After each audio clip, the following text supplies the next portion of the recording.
అయిపోయింది లాక్డౌన్ పెట్టి. కానీ ఇప్పటికీ ప్రభుత్వాలు వాళ్ళు అనుసరిస్తున్న విధానాలను వాళ్ళే ధృవీకరించుకుంటా ఉన్నారు. ప్రతి సందర్భంలోనూ నరేంద్ర మోడీ కావచ్చు, లేకుంటే ఆయా ముఖ్యమంత్రులు కావచ్చు, ఆత్మస్థుతి పరనిందలాగా ఇతరులపై నిందలేస్తూ ఉన్నారు. ఇవాళ దేశవ్యాప్తంగా 50 మంది ప్రజానీకం, అన్ని రాజకీయ పార్టీలు, సామాజిక ఉద్యమ సంఘాలు అన్నీ కూడా లాక్డౌన్ను బలపరిచాయి, అమలు పరుస్తూ ఉన్నారు. అసలు ప్రభుత్వాలకు బుద్ధి జ్ఞానం లేక, కనీస ఆలోచన లేక అకస్మాత్తుగా లాక్డౌన్ ప్రకటించడంతో వలస కార్మికులు, అసంఘటిత రంగ కార్మికులు అసలు నరకయాత అనుభవిస్తూ ఉన్నారు. నరకమేమో వలస కార్మికులకు, అసంఘటిత కార్మికులకు, విద్యా వైద్య రంగ ఉపాధ్యాయులు అడక తినే పరిస్థితి వచ్చింది. ఇది ప్రైవేట్ పాఠశాలలో పనిచేసే ఉపాధ్యాయులకు సంబంధించి, అలాగే ప్రైవేటు పాఠశాల వైద్యాలలో పనిచేసే ఉద్యోగులు, చిరుద్యోగులు, చిన్న పరిశ్రమలు పనిచేసేలకు అసలు వాళ్ళు బజార్లు పడ్డారు. అసలు నరకం అనుభవిస్తున్న ఎవరు అంటే, నరకం ఉందా లేదా వేరు, కానీ ఇక్కడ లాక్డౌన్ మూలంగా నరకం మాత్రం నిరుపేదలు అనుభవిస్తూ ఉన్నారు, చేతులతో అనుభవిస్తున్నారు, ఈజీఎస్ కూలీలు అనుభవిస్తున్నారు. కానీ సుఖం ఎవరు, స్వర్గం ఎవరికి ఉంది అంటే మరి ఇవాళ కార్పొరేట్ సంస్థలకు, పెట్టుబడిదారులకు, అలాగే మరి ముఖ్యమంత్రి, మంత్రులు, అధికార పార్టీ వాళ్ళకు. నిజంగా సేవలు ఎవరు చేస్తున్నారంటే ఇలా కరోనాలో వైద్య సిబ్బంది, డాక్టర్లు, మెడికల్ సిబ్బంది, అలాగే ఈ పారిశ్రామిక వీళ్ళు పారిశుద్ధ్య కార్మికులు, అలాగే జర్నలిస్టులు, పోలీసులు, ఈ రకంగా వీళ్ళు విధులు నిర్వహిస్తూ ఉన్నారు. అసలు లాక్డౌన్లో 24 hours డ్యూటీ వీలు చేసే పరిస్థితి వచ్చి, అయితే ముఖ్యమంత్రి గారికి ఏదైనా సలహాలు ఇద్దాం, సూచనలు ఇద్దాం, నిర్మాణాత్మకమైనటువంటి చెప్తామంటే ఆయన అసలు ప్రతిపక్షాలు ఎక్కడున్నాయనే పరిస్థితిలో ఉన్నాడు. ఆయన కేసీఆర్ గారు ప్రతిపక్షాలు లేని ప్రజాస్వామ్యం ఉంటుందా అని ప్రశ్నిస్తున్నాం. కామిల రోగం వచ్చినందుకు లోకం అంతా పచ్చగా కనపడతాడు. ఇప్పుడు నీకేందంటే ఇక్కడ ప్రతిపక్షాలు లేని తెలంగాణ అని కోరుకుంటున్నాం. ఇది ప్రజాస్వామ్యం, జాగిరి కాదు, ఇది ఎవరి జాగిరి కాదు, రాజకీయ వ్యవస్థ అసలు కాదు. ప్రజలు ఓట్లు ఎత్తేనే గెలుస్తున్నారు. ప్రతిపక్షాలు ఏం మాట్లాడుతున్నాయి? చీఫ్ సెక్రటరీ కలిసి ఏం చెప్పినాయి, లేకుంటే గవర్నర్ కలిసి ఏం చెప్పినాయి? అయ్యా రేషన్ కార్డులు ఉన్నాయి, ఓ నెల రోజులు తీసుకోలేదు, పోయిన నెల తీసుకోలేదు, వాళ్ళ బియ్యం ఇవ్వమంటారు, వాళ్ళు 8 లక్షల మంది ఉంటారు, ఇవ్వమంటారు. తప్ప అది తప్పైద్దా? అసలు రేషన్ కార్డు లేవు. అసలు ఈ తెలంగాణ గవర్నమెంట్ కార్డు ఎవ్వరికి ఇవ్వలే, అర్హులైన వాళ్ళకు కూడా. అసలు అర్హులైన పేదోళ్లకు కేసీఆర్ అంటాడు ఆకలితో ఇవ్వ జావద్దు అంటాడు. తెలంగాణలో ఆకలితో చంపుతున్నాడు, అందుకని వాళ్ళకి ఇవ్వమంటాం తప్ప. లేదు, నువ్వే చెప్పినావు భవన నిర్మాణ కార్మికులు 1500 ఇస్తావు, ఇప్పటివరకు ఇస్తలేవు. పక్క రాష్ట్రాలు 5000 ఇచ్చినారు, ఇవ్వమన్నాం తప్ప. అలాగే ఇలా ఆశా వర్కర్లకు, లేకుంటే మెడికల్ డిపార్ట్మెంట్లో కాంటింజెంట్ వర్కర్లకు జీతాలు లేవు, 4 నెలలు, 3 నెలలు, 5 నెలలుగా లేవు. ఈ విషయాలు చెప్పకూడదా? నీకు దృష్టిలో ఉన్నాయని నేను ఛాలెంజ్ చేస్తూ ఉన్నాను. నాకు కరీంనగర్ నుంచి, లేదా ఉస్మానాబాద్ నుంచి, నల్లగొండ నుంచి వెళ్ళి ఈ వైద్య సిబ్బంది పనిచేసే వాళ్ళు, పాపం నర్సులు, సిస్టర్లు కాంటింజెంట్ ఫండ్ కింద ఉన్నారట వాళ్ళు ఉద్యోగులు. నాకు కొత్తగా నేను ఎమ్మెల్యే ఉన్నప్పుడు ఒకసారి ప్రశ్నించాను.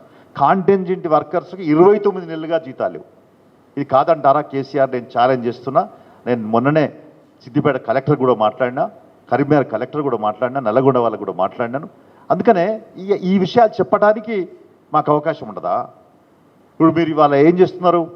ఇప్పుడు ఒక 25 కోట్ల రూపాయలు మీరు అడ్వకేట్స్కి ఈ 2017లో రిజిస్టర్ అయిన వాళ్ళకు మీరు ఏదో ఆర్థిక సాయం ఇస్తున్నారు. నేను అడుగుతున్నాను, జర్నలిస్టులకు ఎందుకు ఇవ్వవు? అసలు జర్నలిస్టులు ఇవాళ మొత్తం పత్రికలు మూతపడిపోతున్నాయి, మీడియా అంతా గందరగోళంగా ఉంది, దిక్కుదోష స్థితిలో ఉన్నారు. జర్నలిస్టులు అంటే నీకు గిట్టదా, పట్టదా? అంటే వీళ్ళు 24 hours విధులు నిర్వహిస్తారు. కానీ రాత్రి మొన్న 10 గంటలకు 9:30కు ప్రెస్ కాన్ఫరెన్స్ స్టార్ట్ చేస్తే కూడా అక్కడ ఉన్నారు కదా కాపలగా. అంటే వీళ్ళకు కళ్ళకు కనపడతలేరా, రోజు కనపడతలేరా? అందుకనే జర్నలిస్టులకు కూడా వాళ్ళ నిరుపేద కుటుంబాలకు ఆర్థిక సాయం అందించాల్సిన బాధ్యత నువ్వు వాళ్ళకి ఏదైతే అడ్వకేట్స్కి ఇచ్చినావో మరి వీళ్ళు కూడా వీళ్ళకి జీతాలు ఇస్తలేరు, చాలా ఇబ్బందులలో ఉన్నారు వీళ్ళు. కాబట్టి ఆ రకమైన పద్ధతులలో వీళ్ళని కూడా ఆదుకోవాలి. ఇట్లా మొత్తం వలస కార్మికులకు సంబంధించి ఏంది అసలు రైల్వే ఛార్జీలు కేంద్రం పెట్టుకోవాలన్నా రాష్ట్రం పెట్టుకోవాలన్నా మేమే పెట్టినాం 4 కోట్లు అంటున్నాడు కేసీఆర్. అయితే ఇప్పుడు మరి ఎవరైనా 4 కోట్లు నువ్వు పెట్టినావా ఆయన పెట్టినా కాదు, ప్రభుత్వ బాధ్యత అది. అకస్మాత్తుగా లాక్డౌన్ ప్రకటించింది ప్రభుత్వాలు, నైతిక బాధ్యత ప్రభుత్వాన్ని.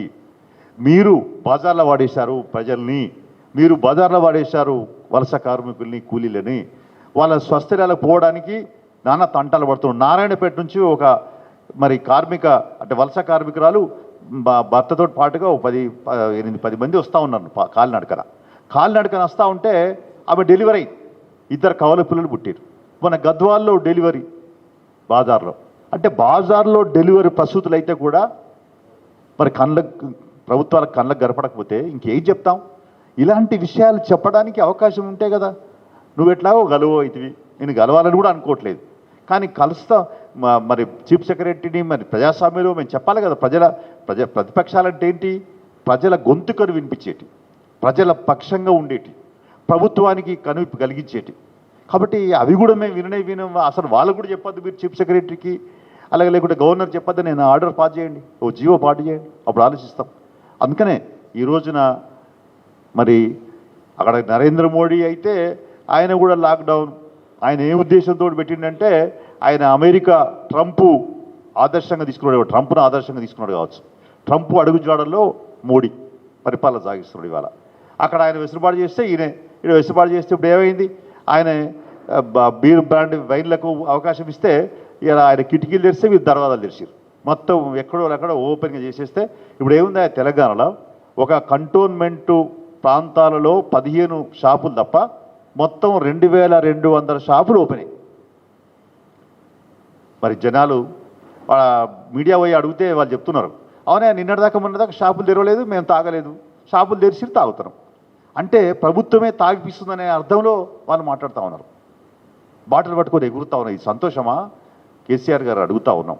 అందుకనే ప్రతిపక్షాలు పనికిరాని సన్యాసులు అంటే మరి నువ్వు తెలంగాణ ఉద్యమంలో ఆ తర్వాత కూడా ప్రధాన ప్రతిపక్షంగా ఉన్నావు, ప్రతిపక్ష పాత్ర వహించినావు, ప్రతిపక్ష పార్టీ ఉంది టీఆర్ఎస్ కూడా.